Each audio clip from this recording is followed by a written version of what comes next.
Alex Pereira claims he left Israel Adesanya crying after knocking him out in their 2017 rematch. Pereira and Adesanya have a storied history, having collided twice under the Glory kickboxing banner.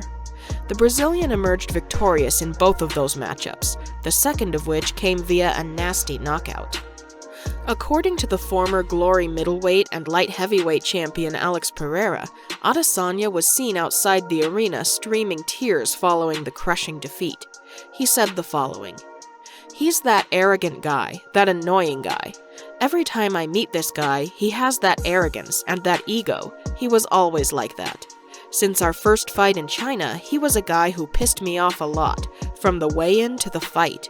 Even losing, when there was the rematch here in Brazil, he made a post that I don't really remember, but it was something like, 'I'll have to beat Pereira in his backyard and then run out of the favela.'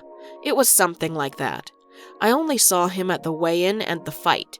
After the fight, I saw him crying outside, sitting on a low wall with his trainer. That's it." Pereira made his highly anticipated Octagon debut at November's UFC 268 event, where he scored a sensational knockout victory. He is now set to take on Bruno Silva in his sophomore UFC appearance on March 12th. If Alex Pereira can defeat Silva this coming spring, he will likely be just 1 or 2 wins away from earning a trilogy fight with his longtime rival in Israel Adesanya.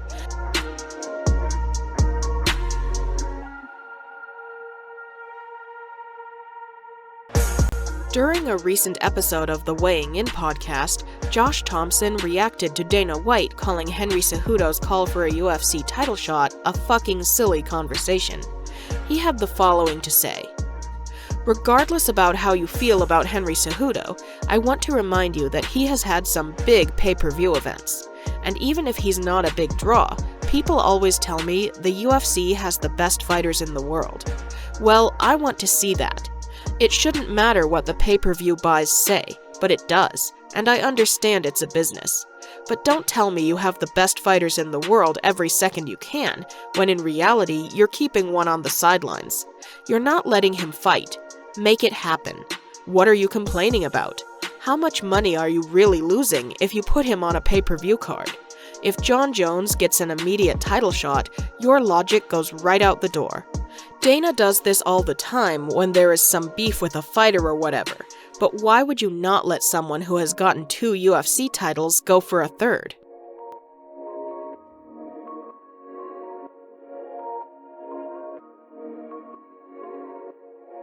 The coach-fighter relationship between former UFC champions Henry Cejudo and Jon Jones came out of nowhere, but by all accounts, it's been a great partnership between self-proclaimed GOATs. Jones teamed up with Cejudo at Fight Ready in Scottsdale this past November after his longtime coach banned him from entering Jackson Wink MMA. The situation left Jones training only out of his home gym, which he knew wasn't good enough as he continued preparations for an eventual move up to heavyweight. So he synced up with Cejudo, who's turned to coaching since unexpectedly retiring in May 2020. In a recent interview with MMA Junkie Radio, Cejudo spoke about his approach to training Jones and why their union works. "We think outside the box, so it's different for us. We're not part of a team. What you do with a guy like Jon Jones is you build a team around him. He is the team. He doesn't need to be pushed. He needs to be tweaked. He's already been through hell. He's already been through the turmoil.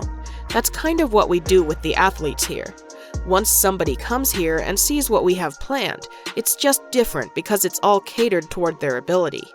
You know what a good coach does fundamentally?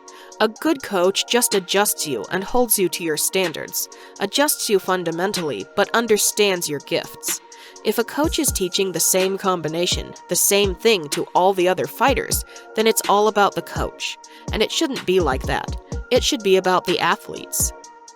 For the first time in his career, Jones went an entire calendar year without fighting after missing all of 2021.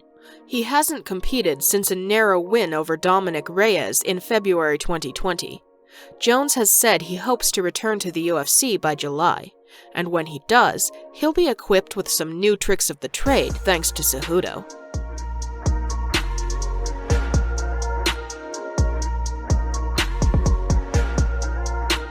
Ranked UFC women's bantamweight contender Miesha Tate has clarified the controversial remarks she made about the OnlyFans platform. Tate sparked widespread outrage after she appeared to describe a career on the platform as desperate. The comment led to widespread outrage, with many suggesting Tate believed the likes of Paige Van Zandt, Jessica Andrade, and Kay Hansen were desperate in their decisions to join the platform or create their own exclusive sites. Having been slammed on social media, Tate has now attempted to clarify her stance. In one response to a user who suggested a level of hypocrisy existed in her statements, Tate said her words had been taken out of context. "I was being harassed and responded jokingly. This is being taken way out of context. I support women doing whatever they want to."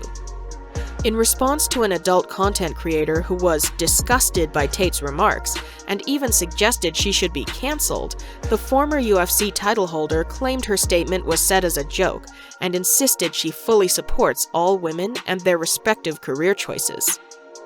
"Ladies, this was taken way out of context. I had some fans harassing me, insinuating I needed to start an OnlyFans. I responded jokingly. This was not a statement I made about other women. I appreciate we can all have our own choices, and I support women 100%. I have friends in the industry, and I support that 100%. In no way, shape, or form was it my intention to put anyone down. I am only human, and I let someone make me mad, and what I said to them was not a rep of how I feel about this as a whole."